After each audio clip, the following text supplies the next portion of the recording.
A great many love stories have been told through all time, but the story of Majnoun and his love for Layli is exceptionally renowned the world over. Majnoun had fallen ill, and he knew exactly why he had been separated from his beloved Layli far too long. The torture of not being in her presence had demoralized Majnoun, weakening his already frail body.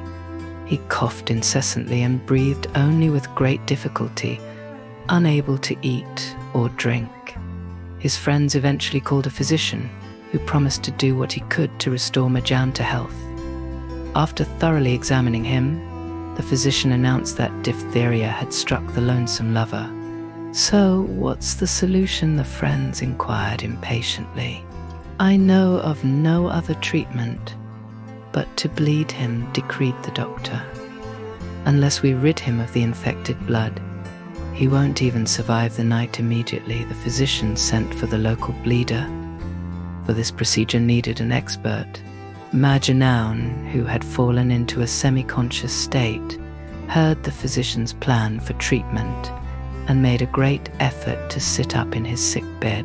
The doctor tried to dissuade him from expending energy, while attempting to lash down his arm with a strong piece of cloth, preparing him for the swift, razor-sharp cuts that would initiate the bleeding procedure.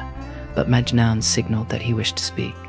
"Leave me alone," he yelled out as he shook his arm free.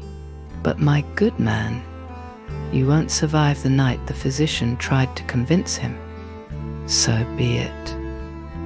If my dilapidated body wishes to leave this earth, then that's what shall happen." The friends, the bleeder, and the physician, who all knew that Majnoun had shown genuine courage in several escapades he'd been party to in the past, wondered if he'd now lost his nerve and was afraid to be cut. Majnoun called out an old friend. "Since when are you afraid of a few tiny cuts? You, who I know has faced down wild beasts on several occasions in unknown lands. Why be scared of this?" "I'm not afraid of being cut. My entire body is in fact covered with little love cuts," he responded dreamily. "I no longer exist, for my whole being has been taken over by my love for Layli. I'm simply afraid that if you cut me, you might be cutting her at the same time. Only those who are particularly sensitive can tell that there's no difference between Layli and me, that we're one and the same." Having spoken his mind, Majnoun turned his back on those who sought to help him and refused to be touched, instinctively protecting the love of his life, Layli.